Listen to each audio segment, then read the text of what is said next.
Kabi-kabilang nakawan sa ilang establishmento sa Metro Manila at Cavite ang idinulog sa Facebook page ng 24 Oras.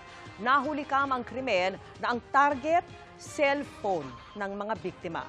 Ang aksyon ng pulisya, tinutukan ni June Veneracion. Magaling magsalita. Naghintay ako, kailangan may discount ako, no? Magaling din daw magbait-baitan. Pero pag nalingat ang kausap, tapos na ang kwento.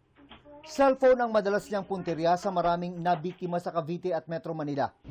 Huli niyang nabiktima nitong Sabado, ang working student na si Jelica, na bantay ng isang milk tea store sa Bacoor, Cavite. Inalok pa raw siya ng pagkain ng sospek, sabay kausap sa kanya. Pagtalikod ni Jelica, alam na ang kasunod. Inutusan niya po ako mabilis ang magtimpla po ng milk tea niya po. Doon po, pagkaharap ko po, doon na po nawala yung cellphone. Nung nakarang Huwebes, isang maliit na food store naman ang kanyang pinuntahan. 2 cellphone ang kanyang natangay. Hindi kanya titigilan, magsasalita siya ng kung ano ituturo niya. Mukhang masarap to. Sabi niya, magkano itong ganito? Mga ganyan-ganyan. October 5, isa na namang milk tea shop ang pinasok ng sospek sa Muntinlupa City. Nakipag-casual conversation pa ito sa bantay sa shop. Alam ko, sorry. At siya pa ang nagbukas ng pinto para sa staff na may dalang milk tea for delivery. Ang naiwan sa loob, ang batang pamangkin ng may-ari na naguhugas noon ng gamit. Lawan mo pa, pangki pa. Talaga, ayan o.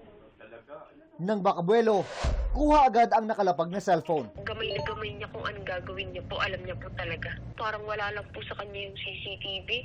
Parang hindi na po siya natatakot. Sa iba pang video na lumabas sa social media, mapapansin ang iisa niyang forma, nakasalamin at puting t-shirt. Pinaiimbestigahan na ito ng Bacoor City Police kahit wala pang formal na reklamo.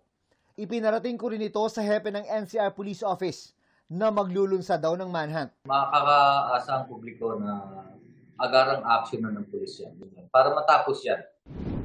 Sa mga nakakakilala sa suspect, maaari kayong tumawag sa hotline ng NCR Police Office. Para sa GMA Integrated News, June Veneracion, nakatutok, 24 Oras. Mga kapuso, kasama nyo kami 24 oras. Mag-subscribe sa GMA Integrated News sa YouTube. Sa mga kapuso abroad, bisitahin ang GMA Pinoy TV at www.gmanews.tv.